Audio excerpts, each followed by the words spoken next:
Hello, everyone, and welcome to Molehill Mountain, episode 322.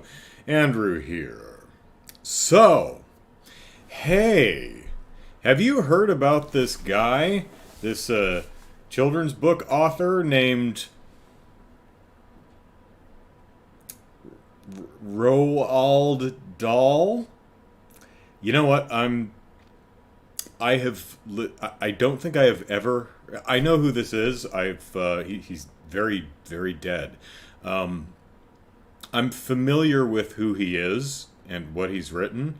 I don't believe I've ever actually heard anyone say the man's name, so I have no idea how the hell that's pronounced. And I looked around a little bit, and I couldn't find a consistent pronunciation for it. So I'm honestly not sure how the man's name is pronounced. So, Mr. Dahl, well-known author of many well-known children's books, like James and the Giant Peach, and Charlie and the Chocolate Factory, and The Witches, Matilda, Fantastic Mr. Fox. And I'm familiar with these titles mostly because they've, the BFG, mostly because they've been adapted into films, many of which I've seen. I am 43 years old, and I have managed to go my entire life without having read a single one of his books. I hear they're good. They seem to lend themselves well to various filmic adaptations, so that's nice. So, last Thursday the 17th, is that what it was? Let me check the calendar. No, Friday the 17th. So last Friday, in The Telegraph, which is a paper that reports news, with varying levels of success, had an interview with some folks at Puffin, the publisher who owns the rights to publish Dahl's works. To be clear, they own the copyright to his library of works, and they have the rights to publish his works. All right. So Telegraph got into an interview and wrote an article about all of the changes that the publisher are making to the new editions of the books that are coming out this year. What changes? Well, they hired... there was an actual name here. Let me see if I can find it real quick. Sensitivity readers. They hired sensitivity readers. It's not specified who that was, or if it's an actual organization, or if it's just some people they employ in that position. But they had sensitivity readers go through the books and see if there were any things they might recommend be changed in upcoming editions to make them more palatable for future audiences so that they can sell them. Some examples. Well, actually, before we get to examples, let me put it this way. These books, Dahl died like 3 decades ago. These books have been out for longer than that, because everything he wrote prior to passing away. Makes sense, right? So the books are older than that. But there are new editions coming out. They had some sensitivity readers paw through them, made a couple changes. So these new editions are coming out with some removed lines and with some lines that have been changed. As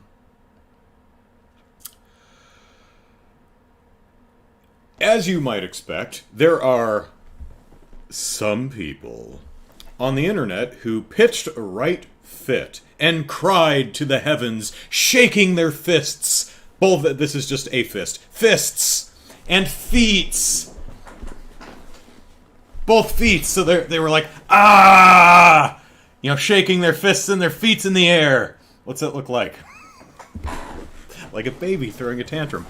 or a cockroach dying from raid, I guess, and cried, "Censorship!" Yes! How dare the owners of a copyrighted work make changes to the copyrighted work that they own in an attempt to make it more profitable. Censorship! Ah, no, you reactionary dipsticks. That's not what censorship is. Now, you may disagree with the specific changes. Is it coming back? Okay, now it's working again. Well, that's weird. Looked like my connection was solid, but the stream just completely biffed for a minute there. Sorry about that. Looks like it's back now. Because of my technical know-how, you see.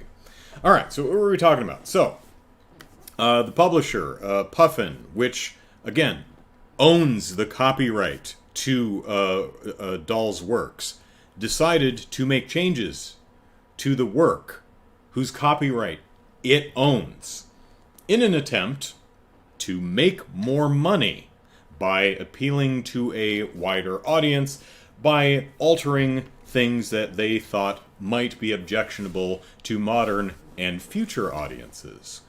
That is not censorship.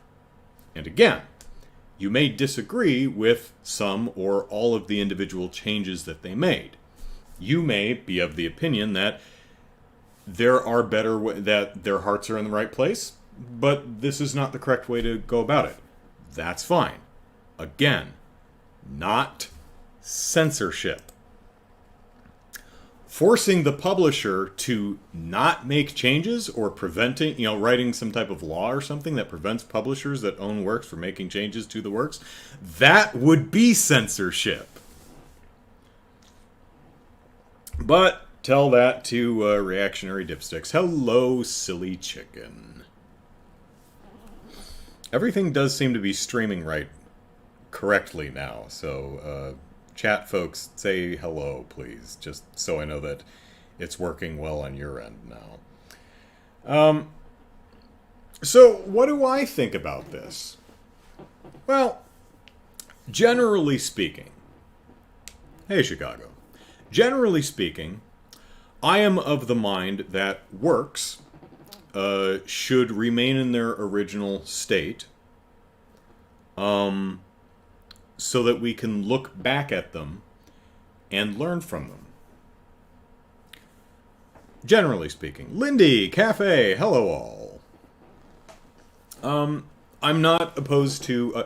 it's kind of like the new versions of the Star Wars movies, episodes 4, 5, and 6, right? That came out in like 1998, around there somewhere. The special editions, right? I have no problem with the special editions, but I think that the original editions should always be available. Right? Now, changes are constantly made to works over the years for a variety of reasons. Sometimes to adhere to various cultural norms, sometimes to keep pace with rapidly evolving language. For example, William Shakespeare, his work has been edited and altered and changed many times over the last few years since he's been writing. And one of the reasons for that is the language was quite different in Billy's day. It's kind of hard to read the original versions of Shakespeare's writing and know what the hell he's talking about. Hell, go back a little bit earlier and try reading something like Beowulf in original Old English, or, Sir Gawain and the Green Knight or something like that. Almost impossible. It's English, but it's Old English, and it's so different that modern readers would not be able to understand what the hell they were reading. So, over the years, the works have been edited and changed and altered and updated to keep them readable. Now, that's more akin to something like localization, right? Translating something into a new language so that a new audience can understand the story. But what about when someone, an author writes something that's, shall we say, problematic, and modern audiences look at that and go, wow, that's really racist, and it's kind of off-putting. It's making it hard for me to enjoy the story. I don't know if I want to read this to my chillins. It's just kind of racist. Okay. So, some publishers, again, the owners of the work who have the absolute right to do this, may decide, because capitalism, to make changes to the original work to make it more palatable. Is that right? Is it wrong? Well, it's legal. We'll put it that way. Me personally, I'm generally of the opinion that original works should be, if not left in their original state, at least always available in that way, because I think there's a lot to learn from it. Both the culture at the time, and I think it's also important to read something that's 50 years old and go, wow, that was really racist. And that's embarrassing, so we should not do that. Right? So generally, I'm of the opinion that how do you re-release an older work that is problematic? Well, I like context, liner notes, intros, forewords. Add a couple pages at the front of the book saying this was written in 1942 and by someone who is very, very racist. So a lot of the, here's some of the stuff that's in there. Here's why it's bad. We, of course, don't stand for any of this, but we're presenting the work in its original form because that's how we do. That said, these are children's books, and they're for children, and I understand why they might want to alter some of the more problematic elements of the book. Chicago says reading William Shakespeare is like older people trying to understand current slang. Yeah. And Chicago points out something that I was thinking of but didn't say. Disney puts disclaimers on their older movies. Right. Like, I don't think they have Song of the South on the Disney service, but they do have some of the older, some of their older cartoons, stuff from like the 40s.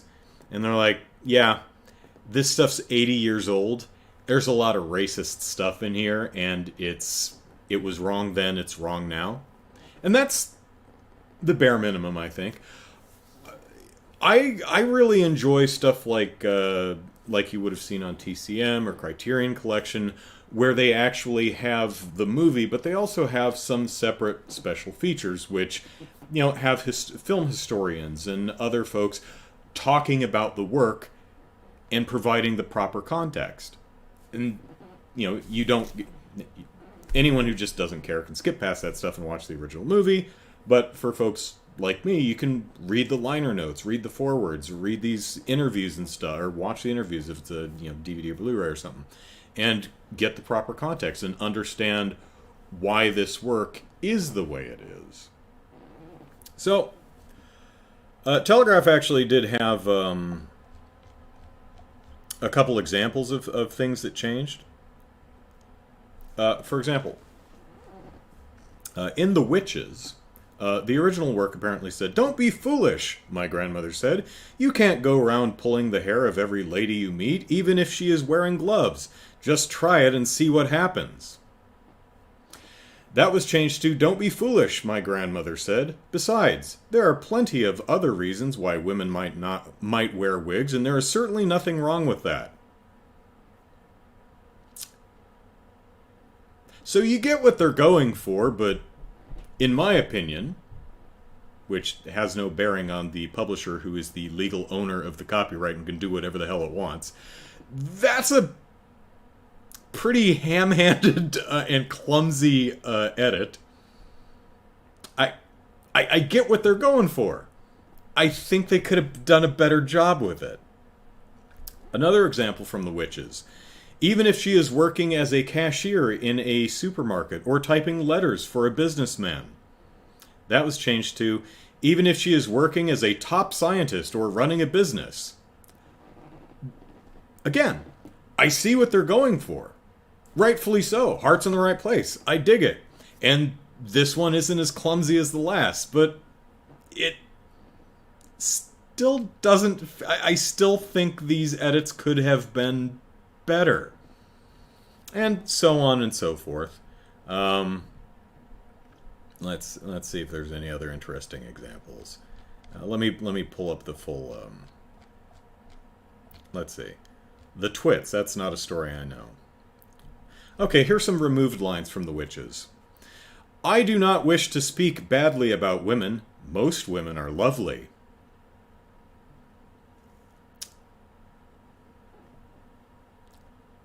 Now, I've never read The Witches. I don't know what the context surrounding these are, but these weren't rewritten. These were removed. We could round them all up and put them in the meat grinder.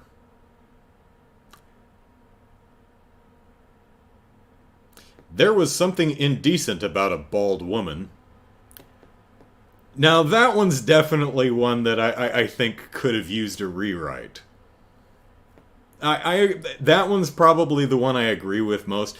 Oh, by the way, Mr. Dahl, from what I've read, was genuinely a shitty human being. Just really racist, really anti-Semitic, quite a bit of a misogynist. And a lot of... Wonderful children's story author, though. Although some of his misogyny and racism does come through in his works. You know, there's something indecent about a bald woman. Oh, really? Mr. Dahl. Disney puts disclaimers on their older Pinocchio, Dumbo, Peter Pan. Yeah. Cafe Fox says, yeah, there was a disclaimer or two before a few episodes of Rescue Rangers because of Asian stereotypes. Yeah.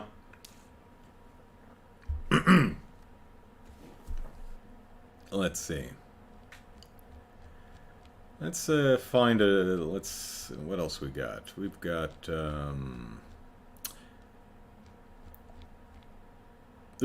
James and the Giant Peach. Here's an interesting one. Okay, I understand this one, and I'm not too bothered by it. Queer Ramshackle House. That was changed to Strange Ramshackle House. Okay. That one makes sense. That's more of a localization change, as the word queer has changed over the years.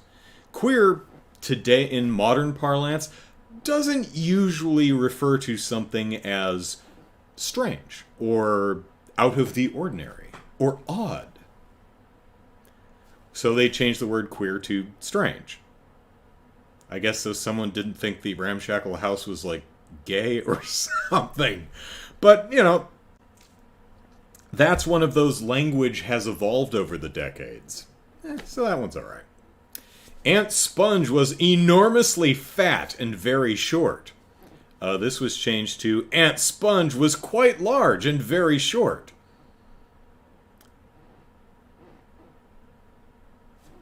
Okay. She had a screeching voice. Changed to she had an annoying voice. Those two ghastly hags was changed to those two ghastly aunts. Aunt Sponge, fat and pulpy as a jellyfish. Changed to Aunt Sponge, pulpy as a jellyfish. Yeah, okay. I think it's waving her fat arms and starting to dance around in circles. Waving her arms and starting to dance around in circles. Yeah, when you take all of these disparate sentences and put them one right after another, you're like, Oh, Mr. Dahl, I'm starting to pick up a pattern here. So, so my opinion, looking at some of these edits, having not read the books and seeing these edits out of the full context, I get what they're going for. I think their hearts are in the right place. I think some of the edits are clumsy and could have been done with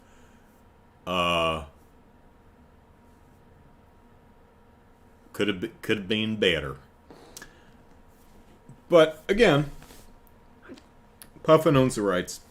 They can do what they want. Nevertheless, that didn't stop reactionaries from, censorship! It's not it's censorship! It's totally not censorship. Telling them they can't edit their own work would be censorship.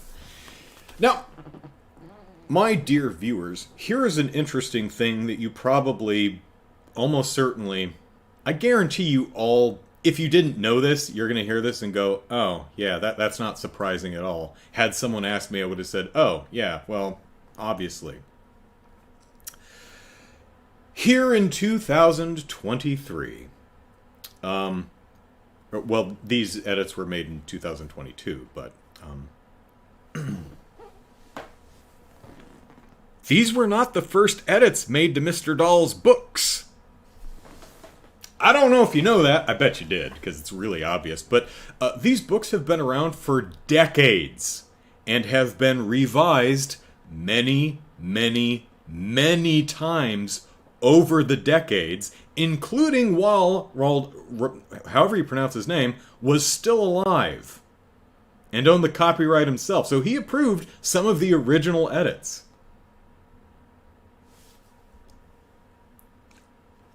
Editing work, nothing new. This is not a new thing. This is not a, oh, they're just trying to appeal to a broader audience so that they'll sell more books. Yes, that's exactly what they're trying to do. Good job. That's what editing's for. That's what new editions are for. To improve, or, sometimes it's to, correct typos, or change the layout, or just add a foreword for some reason, or to change the cover because a movie came out and you want to capitalize on the association. Works are edited and changed all the time. Think of your favorite book. Unless it just came out, it's been altered over the years. Probably a lot. Sometimes because of language changes, sometimes because, cultural norms change.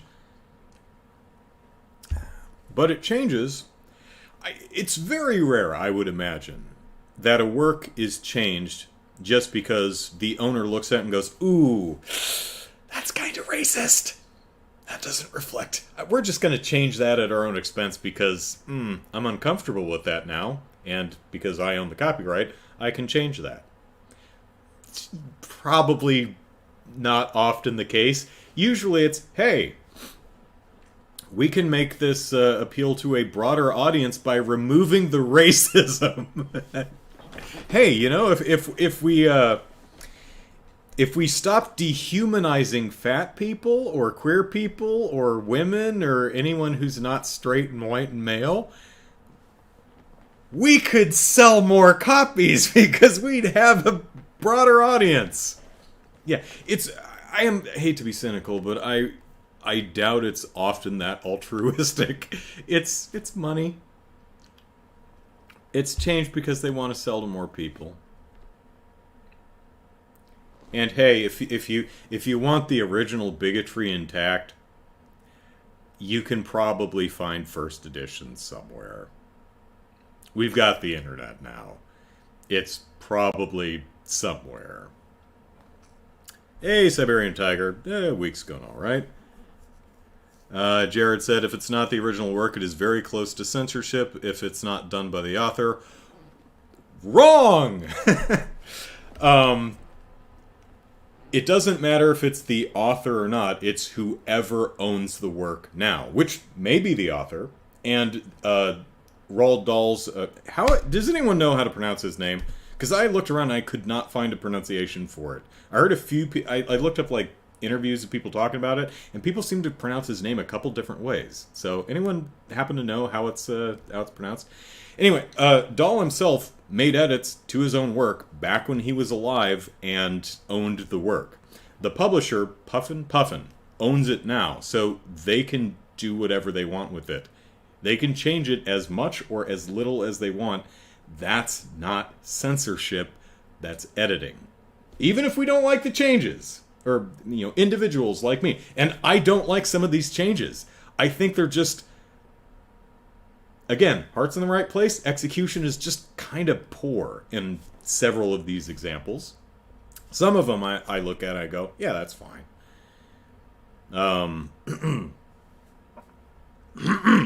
Ooh, pardon me. And even then, as I mentioned, me personally, if I owned the copyright to these books, would I make these changes? I don't know. I'd actually have to read through the books and make a decision. But me personally, I'm more along the lines of, I'll keep the original authorial intent, even if it is kind of racist and a bit misogynist. But I would probably add, like, a couple pages at the front of the book talking about it. And saying, yeah, this is the kind of stuff you're going to run into in the book. The original author wrote great children's stories, but was also kind of a shitty human being, just really misogynist, and you'll see that pop up through the book. Yeah, that's generally my approach to things. I like seeing... Then again, I do speak, I consume, rather, from a place of privilege, right? You can be as racist as you want in your book. I'm a white guy. Doesn't affect me none. It's not aimed at me. You can be as misogynistic as you want in your work. I'm a dude. So, again, not aimed at me. You can be ageist or ableist or fatphobic, and again, doesn't apply to me. So keep that in mind when I sit here going, well, my personal approach would not to be refining this bigoted horseshit, but to just add proper context and disclaimers and things like that. So, do keep that in mind. So, no right way to do it. Different approaches. And no one asked me, but this is my podcast, so... looking at some of these changes, yeah, right idea.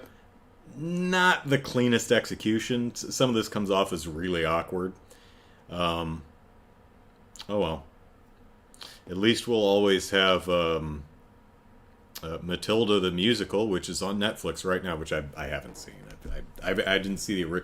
Is Mara Wilson in the original Matilda? I don't think I saw that either.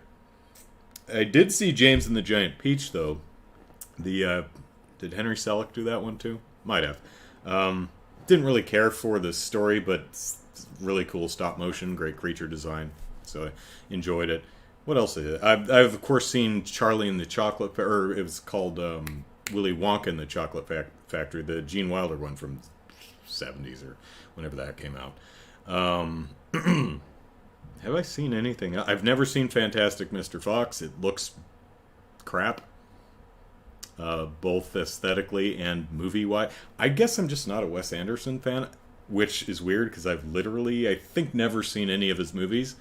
But I watched the trailers, I'm like, this looks garbage. I don't want to watch this. I should probably check out a Wes Anderson film at some point. Jared, it still has to be approved by said author. No, it doesn't. Not if the... well, in this case it can't, because Roald... Mr. Dahl's been dead for 30 years. But no, it does not have to be approved by the original author if the original author no longer owns the rights. Now, you might say, it would be nice if the original author is alive, that whoever owns the work run it by them. Sure, I agree. That would be nice. From what I've heard, though, Mr. Dahl, being a misogynistic, anti-Semitic, bigoted, and kind of a mean person, again, from what I've read, never met the man myself, would probably say no to all these changes, right? He's like, no, I want you to keep all the sentences in the book where I focus on how fat this woman is. It's important because she's just so fat, and that makes her funny or disgusting or however it's presented in the book. Again, I haven't read it. I don't know. But no, depends on what you're saying. If you're saying that, it would be nice to, at least run it by the original author if they're still alive, even if they don't. And yeah, it would. You don't have to, though, if you own the work. And Puffin, at least according to my research, Puffin owns the rights to Dahl's entire catalog. They can publish it, or not publish it, or change it, or not change it, or slightly alter it, or heavily alter it to their heart's content because they legally own it. It's theirs to do with what they want. And again, we are all free to criticize their approach. We can say, hey, I like what they're doing, or I don't like what they're doing, or kind of feeling mixed on this. Some of the changes are good, some of them are not. But let me see. If he or she is still alive and owns the majority of the rights to the work. Oh, well, yeah, if they're still alive and they own the... I don't know if copyright works like that. I don't know if you can jointly own a copyright. Like if the author and the publisher split the ownership of the copyright. Maybe you can. I don't know. But I would imagine if that's possible, then yeah, then the author would have some say because they own a part of the work. At least I imagine how that would work if that's a possibility, which I don't know. But this story is actually kind of funny because there's another wrinkle here. Now, as I mentioned, these changes, these new editions, which are out later this year, I believe, or maybe they came out last year, I forget. But these new editions with the changes, we found out about this last Friday, the 17th, because of an interview in the Telegraph. Yesterday, Puffin announced that the Roald Dahl Classic Collection is coming out later this year. 17 titles published under the Penguin logo as individual paperbacks will be available later this year. Interestingly, what it doesn't say is it doesn't say it's like the original edition when the first print editions. I don't know. I read this press release and I honestly don't know if it's the prior to 2002 editions. They made the changes last year. Does it just mean without the changes we just made? Or does it mean like without any of the changes that have been made over multiple decades? I don't know. But what's very clear is this was a setup. This was done on purpose. Reactionary dipshits were once again like M&M's company. Well, not M&M's company. Mars Wrigley. Like Mars Wrigley did earlier this year. They played these reactionary dipshits again because they're so easy to game. So Puffin clearly sat here and said, you know what we could do?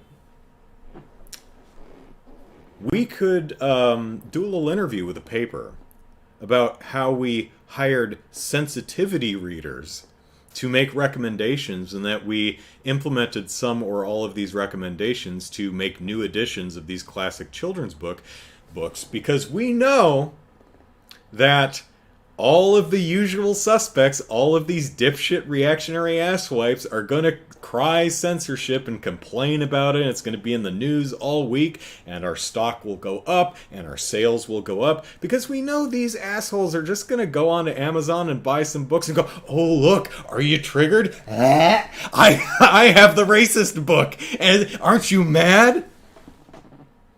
And Puffin's going to go, cha-ching. Thanks for buying a bunch of books, dumbasses. And then 1 week later, they say, oh, by the way, We recognize, I'm quoting now, the importance of keeping Dahl's classic texts in print. By making both Puffin and Penguin versions available, we are offering readers the choice to decide how they experience Roald Dahl's magical, marvelous stories. And of course, they know that the reactionaries are once again going to go on Twitter and their little YouTube channels and go, "Ha ha! We forced them to make a change.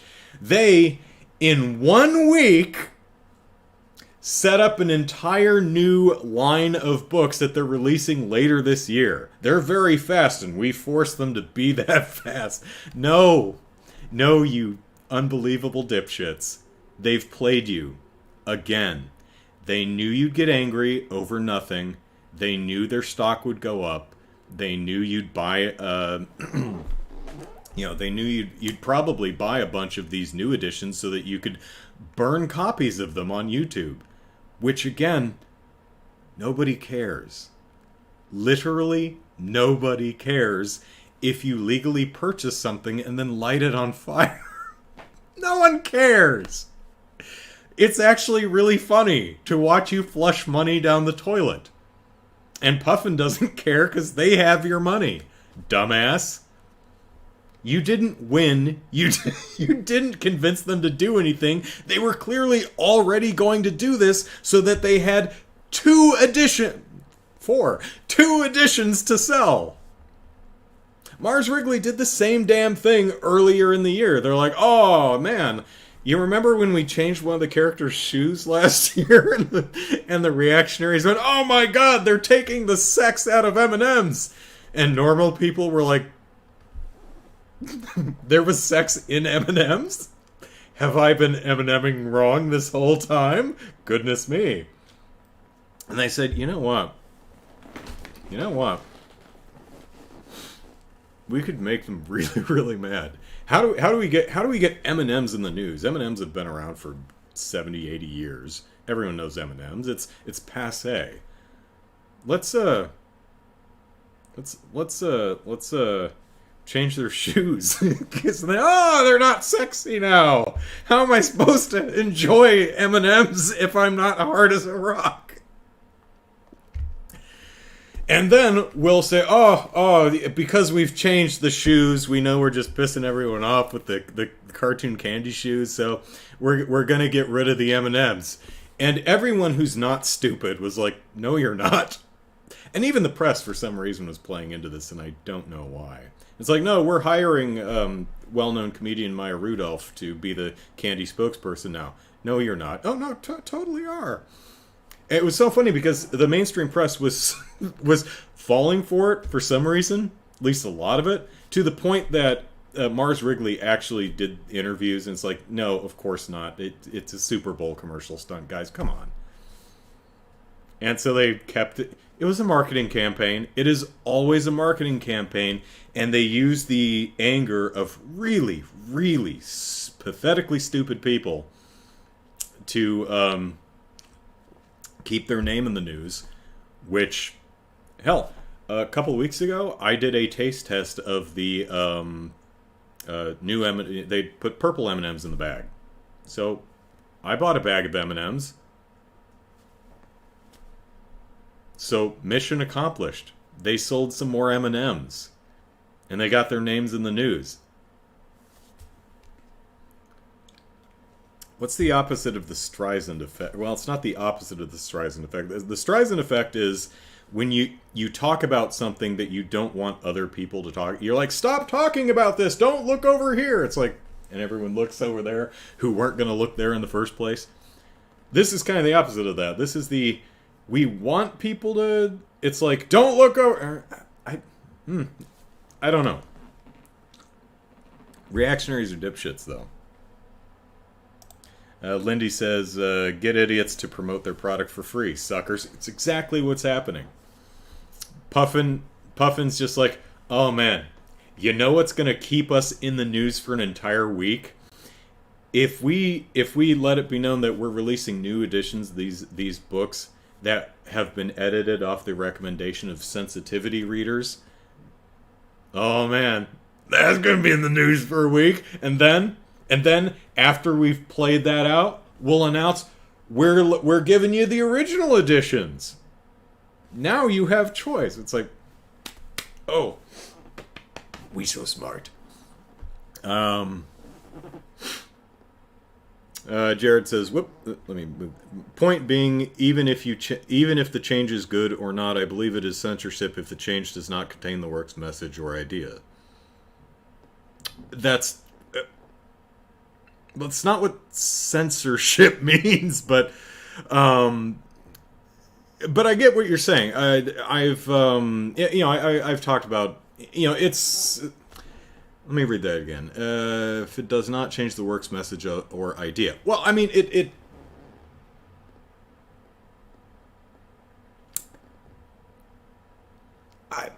depends on how you want to define censorship and from what angle you're looking at it. I mean, for example, a lot of these changes are like, hey, let's make these children's books less outright misogynist and fatphobic. Is that censorship of the original work? I mean, legally, no. But colloquially, sure. Is it the right or wrong thing to do? We all have opinions on the right approach. I mean, we can all look at it and recognize and go, yeah, Dahl was a bit of a shithead, and his shitheadedness came across in his work in a few places. Now, what's better? Get that out of his work, which is intended for children, or keep it in the work but provide the proper context, or offer two different editions. The original work with all the misogyny intact, plus works that have taken the misogyny out, while not changing the, as Jared put it, the work's message or idea. I've not read any of Dahl's books, but while there are, fatphobic and misogynistic lines in the book, those are not the message or the idea or grand themes of the story. I don't think they were, again, haven't read the book, but my impression is that these stories were not written to communicate that fat people are gross or that women are worthless and stupid, right? I don't think he may have thought that, and some of that does come across, at least from the excerpts I've read, but I don't think that was the message or the point or the theme of the work. So in these specific instances, I might argue that removing the traces of his personal misogyny from the work does not meaningfully or at all alter the work's message or ideas, which, if that's the case, we might consider not censorship in the colloquial sense. But that said, I generally agree with Jared's approach here. Me personally, I'm almost, again, speaking of the place of privilege that I exist in, my preference, which means nothing to anyone else, I understand, is to see the work as it originally was, warts and all. That's my preference. I mean, even if there's something particularly offensive in it, I want to see it. And again, I know whatever the offensive thing is almost certainly not targeting me. And even if it was, again, straight, cisgendered, white dude, yeah, go ahead and target my identity. That doesn't mean anything. I mean, what are you gonna do? Call me a honky? Oh no! Oh, now you just done hurt my feelings. So it doesn't. So of course it doesn't mean the same thing when you're someone like me. So I completely understand why different people would have completely different approaches or preferences when it comes to handling works with misogynistic, bigoted, or any other type of content in it. Especially works that are intended for children. You know, I totally get that some parent is like, you know, I'd love to read James and the Giant Peach to my kids, but there's just some stuff in it that makes me go, eh. Well, for these people, there's editions of these stories that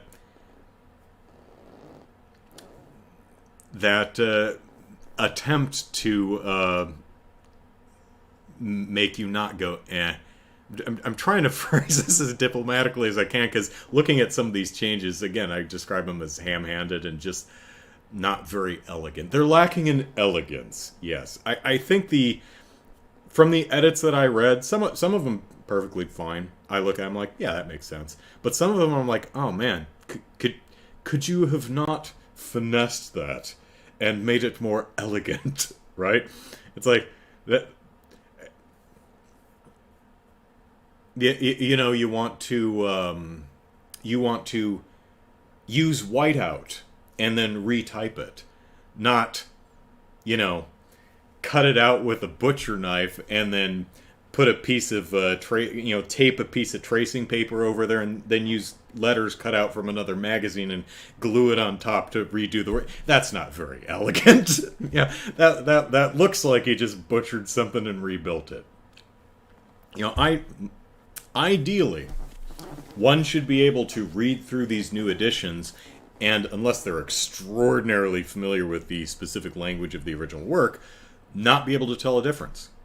Some of these edits, to me at least, stand out like a sore thumb, and I have a feeling, and I could be totally wrong, but I look at some of these edits, I'm like, man, if I were reading the book for the first time, I bet I could single some of these out.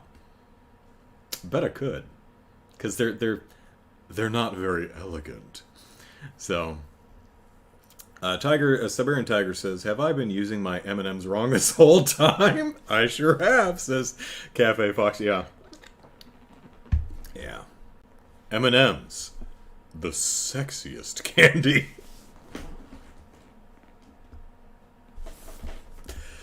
Alright. What? I've been talking about that for the entire damn hour? Really? Now, granted, wow, okay, enough of this dumb stuff. Alright, close it.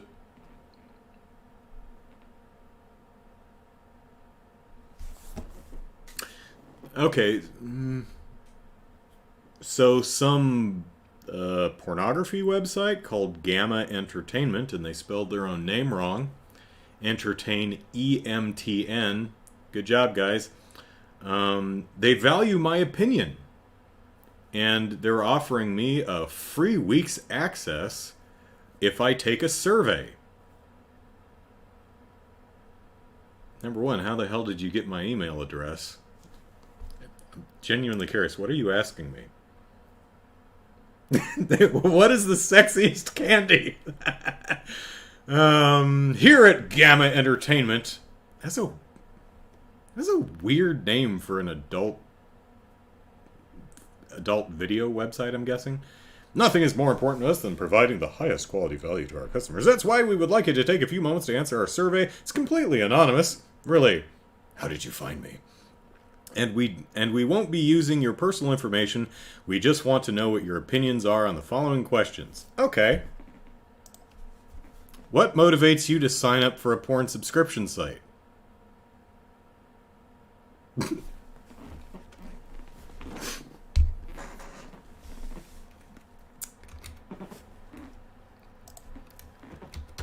The M&M's spokes candies just don't do it for me anymore.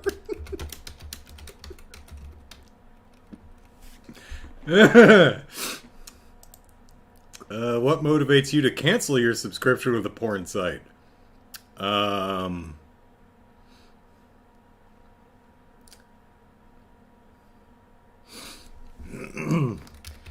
If the green one is no longer wearing heels. Where do you normally see advertisements for porn subscription sites? Using Google search and typing in what I'm looking for. Okay, this is not... Well, promotional emails. From a friend. Okay, chat, how many of you got porn recommendations from your friends? What else are you going to ask? No, these are... Are there specific months in which you are more likely to purchase a porn subscription? January and February, because it's cold, I guess? I don't know. Alright, more free answers. What in the past has stopped you from buying a porn subscription when you initially had the intention to subscribe? An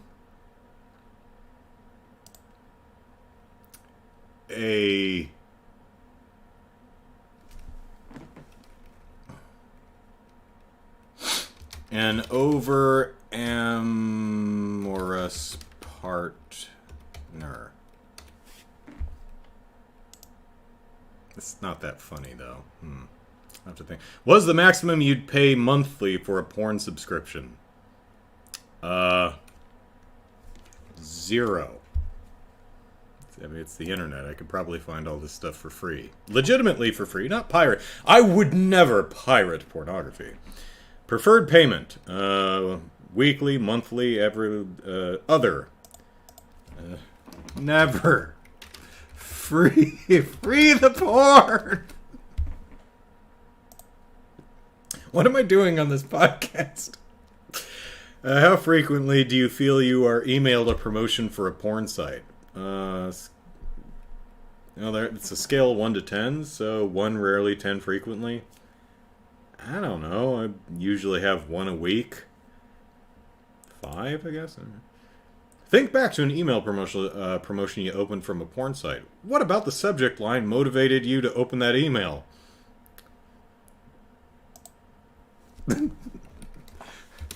I was told there'd be porn. What on a porn advertisement motivates you to sign up? Scale of 1 to 10. Okay, this is one of those. Price is clearly written. I'd say that's pretty important. New scenes being advertised. Yeah, don't want any old, not to be ageist, but don't want any old porn. I want the latest and greatest of modern pornography. I want to see. I'm blanking on. Okay. I was trying to think of incorporating something, porn that... I was trying to incorporate something like VR headsets, and I'm like, I don't know where to go with this joke. Discount. Yes, discount. A new model interests me. Like... Are actors in porn videos called models?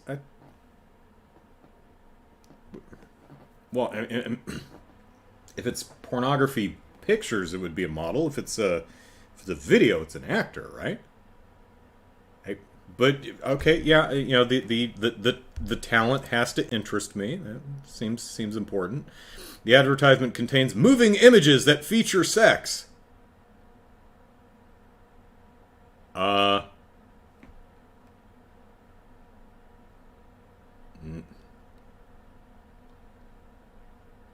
I have never seen GIFs, at least I don't think so. I don't recall ever seeing, GIFs or videos embedded in these email advertisery things, so I'd say that's not very important. A famous porn star is featured in the advertisement. Well, I mean, if I haven't heard of them, so that's not very important. I was turned on. Yeah, that seems pretty important. Explicit images that depict graphic sexual intercourse. Well, I mean... Come on. What's the point of porn if you're not going to have graphic depictions of sex? Non-explicit images that still feature nudity. Okay. Images that I can open in a public... Safe for work... Images that I can open in a public... how important is it to you that our pornography advertisements are safe for work? Well, I work from home, so not important at all. I've been waiting for the site to go on sale. Sure. How strongly do you... Oh, porn star, says Chicago. That makes sense. Jared says, I saw you ranting at YouTube again on Twitter. Yeah. YouTube once again misidentified. You know that that song I use for the at the end of my videos? That's called Albino. It's a public domain song written by Brian Boyko. I've been using it for over 10 years. YouTube frequently, 7 times in the last 3 months or so, has misidentified it as Celtic Jazz Fusion by Bobby Cole, which is owned by someone. So some third party working on behalf of whoever the hell actually owns that song keeps claiming my videos. Because YouTube says that that song's in it, and they don't check. Why would they bother? So, yeah. YouTube's kind of stopped talking to me. Probably because I keep exposing their lies. Or keep pointing out to their faces that they're lying to me. It's like, oh, we can't do that. Oh, really? Because you did that last week. Here's proof. Oh.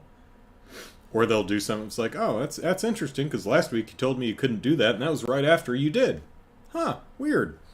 Or it's like, hey, you said you'd get back to me. How come you're not familiar with the features on your own site? It's like, well, this information is in the email. Here's a picture of the email. No, it's not. Oh, well, it's on the studio dashboard. Here's a picture of the studio dashboard. No, it's not. Oh, well, we'll look into it and get back to you. A week later. Did you find it? 2 weeks later. Did you find it? 3 weeks, 4 weeks, 5 weeks. Did you find it? Yeah. Also, 14 years ago, I did a riff of the first 10 minutes of a public domain movie from like the 1930s or something like that. As someone says, hey, Andrew, I think you'd be funny at this. They were wrong, and I proved them.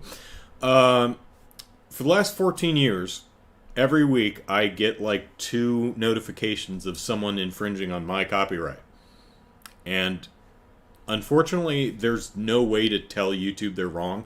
You can either request that the person take down their video, or you can just archive the notification. I've been dealing with this for over 10 years. It's been thousands of times that YouTube has told me that someone else has uploaded a public domain movie. I don't care. I don't own it. It's public domain. They're not using my audio. If they were, that would be one thing. But again, YouTube has managed to get this wrong over 1,000 times over the last 14 years. Stunning. But yeah. And take it, Andrew. Grab yourself a bag of M&Ms and you'll be good to go. Yeah. Let's see. Melts in your mouth, not in your hands. I need more instructions. XL. Werewolf. Hey, Andrew. What are your thoughts on Wild Hearts? Are you going to play it or think about playing it? I don't know enough about it, but it... I mean, I'm aware of it existing, but I don't know. The marketing I saw never grabbed me. Anyone think I should play Wild Hearts? Is it called Wild Hearts? Wild Hearts? Yeah. It's a shooter game. It's got some interesting design. I actually haven't read any reviews. I have no idea how well it's received. Came out last week, I think. Chicago says, wait, you don't have friends that continuously talk about porn sites? Just me? Yeah. Lindy says, is this video game going to get flagged for too much? Is this video going to get flagged for too much porn talking? Oh, let's see. Where was I? How strongly do I disagree or agree? Okay, porn advertisements should convey the plot of any scene being advertised. Damn right. I want plot in my porn. Porn adverts should feature attractive models. Ideally, yeah. I like it when a porn advertisement depicts the performer as enthusiastically enjoying sex. Well, yeah. Like, how am I supposed to masturbate to porn if the performers look miserable? I mean, I guess we all have our kinks or something, but yeah, that's... yes, I want to make sure that the performers are enjoying what they're doing, or at least appear to. Actually, I'll take that back. I want the performers to both enjoy what they're doing and appear to enjoy what they're doing. Don't want miserable sex workers. That's not good for anybody. I prefer my porn advertisements to feature a variety of sexual acts and positions. Variety is the spice of life. I like being able to see the setting of a porn scene in the advertisement. Setting? Like the bedroom or like living room or kitchen that they're in? Sometimes they get freaky and they go to the garage. No, I don't know. Setting? I mean, you know, I'll put a 5. If it's like unique, like sex while hang gliding. It's like, okay, that ain't seen that before. I imagine that's probably been done, but I like when a porn advertisement contains professionally shot images. Well, yes, I insist on professionality. What word am I looking for? I want my porn to be professional. I want porn adverts to depict graphic sex acts. Parentheses, rough sex, anal, DP, etc. Deep, dual penetration, I guess. Ow. Trying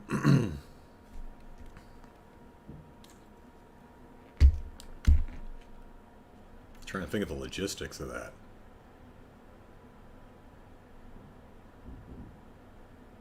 Boy, I thought vanilla sex was up close and personal. That sounds even more up close and personal. Anyway, you know, I'm a vanilla kind of guy. I'm kind of lame, so not a full 10 on that.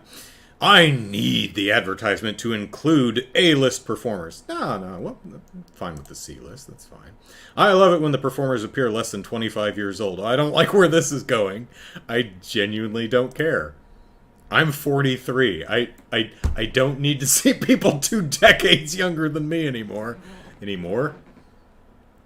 I've never needed to see I've never needed to see people 2 decades younger than me, and I hope I never will. I love it. Well, I mean, maybe when I'm in my 70s or something. But at that point, will I care? And if I do, will I be able to do anything about it? Maybe drugs will be really, really good when I'm in my 70s. I love it when the performers appear to be over 30. Yeah. Because they're like people my own age. Kids are dumb. And by kids, I mean, you know, people in their 20s. Hell, people in their 30s are stupid too, so... physical diversity. Various models, each with a different skin color, hair color, breast size, etc. is important in a porn advert. Yeah, you know, variety is the spice of life, and appeal to wider audiences, yeah. Porn advert should include porn stars exclusive to the site. Well, I mean, if you've got exclusives, flaunt it, sure. I don't care. Porn advert should cover a wide variety of porn niches and fetishes. Sure. I mean, I might draw the line at some niches and fetishes if we're getting into, like, you know, harming people or anything illegal. I'm assuming that's not what you mean there. But, you know, if you have, you know, tickling people with a feather duster or some thing, that's fine. Porn adverts should point out that their content is ethically produced. Yeah. Ethical porn is best porn. Is rising inflation causing you to rethink your subscription budgets? Sure. How important is it for you to hold on to a porn subscription in the face of a global recession on a scale of 1 to 10? It's not particularly, I guess. All right, submit. Click here to claim your reward. What reward? Oh, join any sites and get a week free. Oh, so my reward is I have to pay money to join a site, but you'll throw in a free week. Yeah, I see how it is. Okay. Well, that was fun. You know, I had a whole nother topic to talk about. You're probably looking at the title of the podcast and go, this doesn't make any sense. Yeah, I didn't get to it. So, Chicago says you want your performers to appear to enjoy their performance, but you were watching that movie with necrophiliacs. Yeah, the dead person didn't seem to be that into it. And the live people were just very, not the greatest actors in the world. Granted, the script wasn't very good. Cafe Fox says, well, at least that one person will be. Yeah. All right. So what was I going to talk about with AI? Well, I finished AI, the Somnium Files, finally. How long to beat estimates, it says for full completion, 30 hours. I think that game took me 60 hours. I think How Long to Beat is wrong. Either that or people are just... Because all the dialogue in the game is spoken. So, I mean, you can just skip... I mean, if you're just skipping past all the spoken dialogue, like if you're just... As soon as you finish reading the text box and you hit the A button, okay, I guess, yeah, you could get it down to 23 hours if you did that, but that damn game took me 60 hours. And it's weird because AI, the Somnium Files, great story. I really enjoyed the story. Thought it was a lot of fun. I like the characters. A wide variety of characters are very... The jokes are funny. I like the design and the character design and the aesthetics and style of the world and the presentation of the game. Do I like the game? No. Not at all. Not even a little bit. It's really, really boring, and I'm sorry I played it. But, at the very end of the game, one of the main characters in the game is a pop star, an idol. You know, she sings and dances. So at the very end of the game, you and your sidekick, Iba, are standing there, and she says, I'm going to dance my #1 song for you to thank you for not getting me dead through this entire adventure. And so da da da da da da da da da da da, and she starts dancing and singing her song, and the credits are starting to roll, and Date, your character, looks over at his sidekick, and she's like bopping along, and suddenly she jumps in, and they duet, and they're dancing together, and then your Ward, I guess, she comes in, starts dancing with him, and then people keep filing in, and every character in the game, except the couple of ones who died, are there. Big crowd, big dance off, big dance number at the end of the game, and I'm like, God damn it, I love this game. Now I need to play the sequel. It's amazing what a dance number can do, because I kind of disliked the game for 60 solid hours, but it ended on a dance number, and I am a simple man with simple taste. So you do a dance number, and that's why the Bayonetta games are, well, at least... Did they have a dance number at the end? The first one has a big dance number at the end. The third one has a big dance number at the end. I don't remember the second one having a dance number at the end. I'll have to YouTube that. I don't remember. So why didn't I like the game? It's a bit too visual novel for me. Is there gameplay? Barely. It actually has a couple... I talked about this on previous podcasts. There's the big gimmick of the game is that you invade people's dreams to figure out their secrets, right? And so the dreams are kind of like puzzles that you have to figure out. Unfortunately, there's not much game there because it's presented as you're standing, you're in a dreamscape and you're in a room. And there are 3 or 4 things to interact with, which are clearly labeled as things you can interact with. So you walk over to one of them, and you have 3 or 4 options as to how you can interact with them. And you pick one. And you keep doing that until you get the right one, or you run out of time. If you run out of time, you got to start over. How do you know what the right option is? You don't. Really. It's dream logic, so maybe you have to tackle a potted plant. Would you ever have to do that in real life? Well, I hope not, but in a dream, you never know. You could, you could dive into a puddle on the floor and end up somewhere else. It's dream logic, which means there's not really a puzzle. There's no real way to figure it out. To an extent, there are some somniums, some puzzles in the game that are based on something. Like there's a series of murders, and if you're paying attention, It's like, oh, okay, so I have to kind of do something that represents how each victim was killed. One was strangled, one was shot, one. So it's like, okay, the first victim was strangled, so I should strangle the mannequin over there. Ah, that's what I need to go to do to go forward. I'm like, okay, that's kind of interesting. More of that, you know. But overall, that's about it. Gameplay. There are a couple other things that are kind of interesting. There are you do take people and you're a police officer, so you take people and you interrogate them and you present them with evidence. They're like, well, I was home at the time, and you go, aha, no, you weren't, and I know this because. And then you have a list of evidence, and you present the, it's like Phoenix Wright. You present the evidence that points out the contradiction of what they're saying. And sometimes you have to pick 2 or even 3 pieces of evidence that all combine together to prove or to expose the contradiction. And that's really interesting. Except there's only like, I don't know, 6 or so of those sequences throughout the entire game, and you usually only have to point out like 2 or 3 contradictions total. There's just not much there. There's maybe a grand total of like 8 to 10 quick time events, to the point where you're like just, you're probably sitting there like this, smacking the button on the reverse side, just, and it's like, oh shoot, quick time event. Yeah, it wasn't. It's been 7 hours since the last one. Didn't realize that was coming up.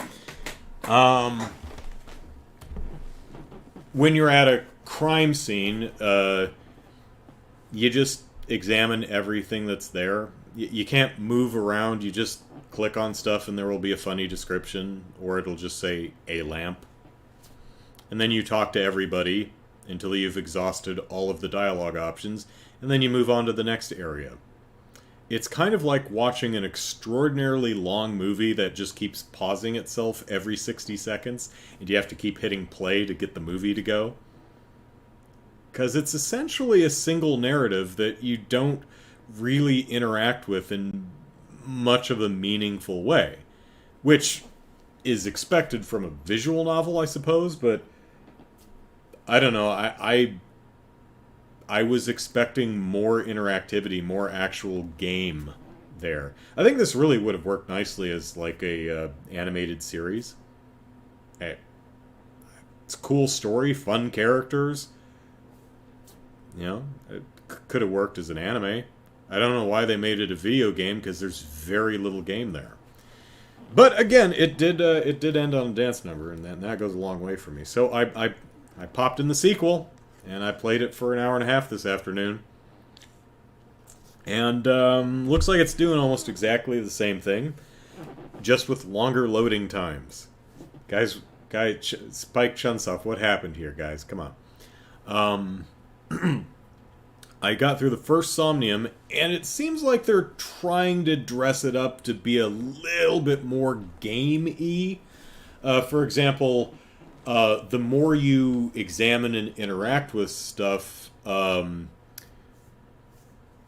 more you unlock the key to the logic of the dream, right? So you kind of get a Mad Lib, which says, Gary doesn't like blank because he blank.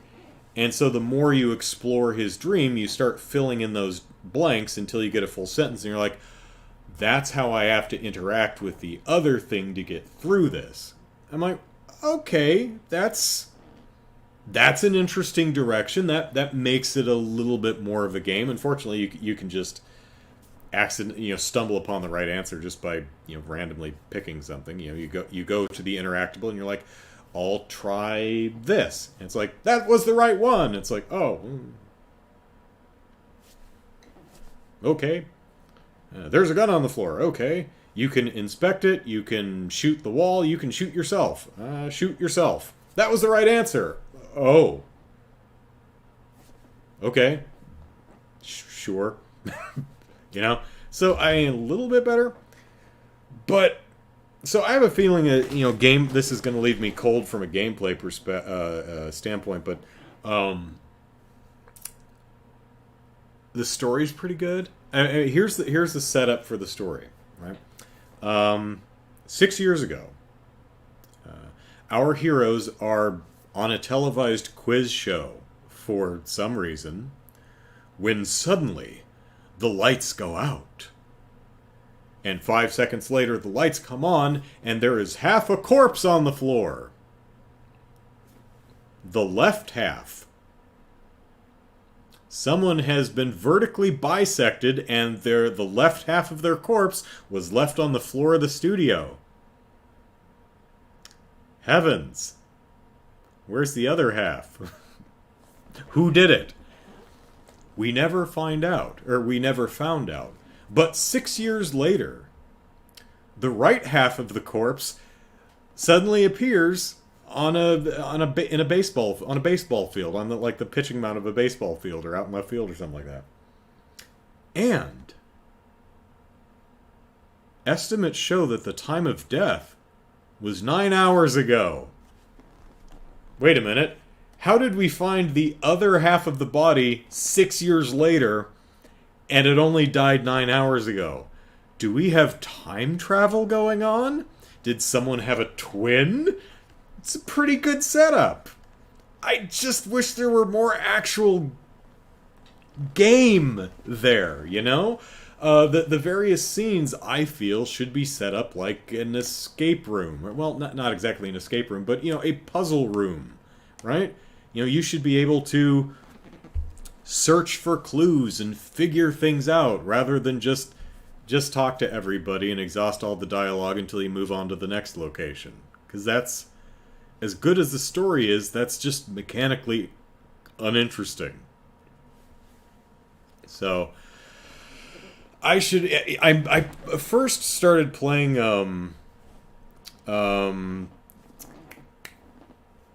AI, the Somnium Files, as a bit of a palate cleanser. I needed to take a break from Tales of Berseria. And I thought, I looked at How Long to Beat, and it's like 23 to 30 hours. I'm like, okay, I'll play this, and a little bit of a palate cleanser, and I'll get back to Tales of Berseria. And that thing took me like 3 or 4 weeks, 60 hours. I'll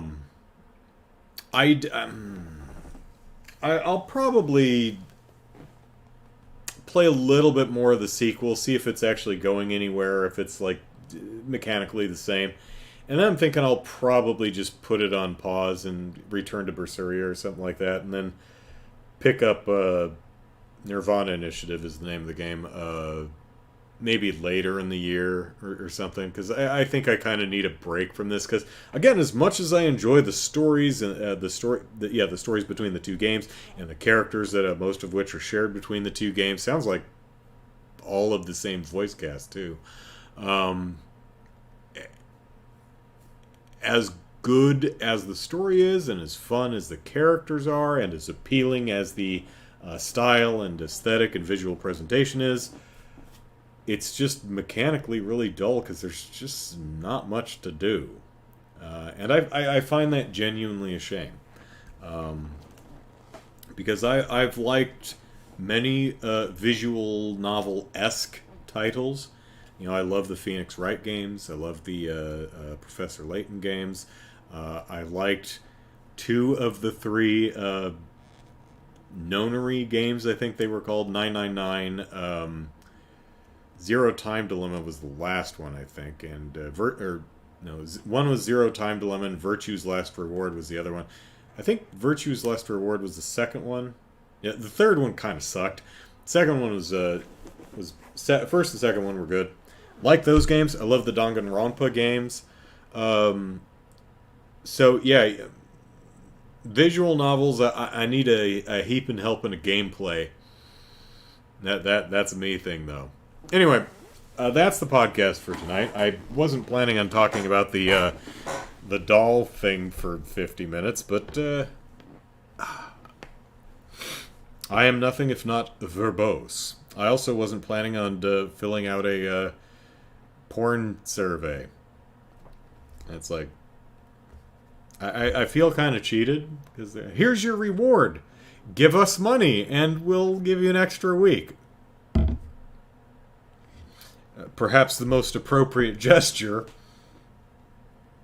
I don't know why I'm right-handed, but whatever.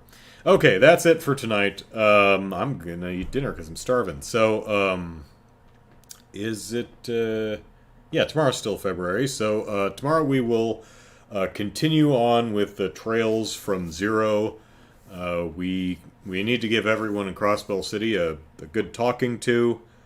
And then we're heading up north to northwest, I think, towards the mines, I think is where we're going. And I believe there will be some contrived reason that we have to walk. You know, the first one was we missed the bus for Armorica Village. The second one we were going to the hospital, and then the bus broke down and never showed up, so we had to walk. This one...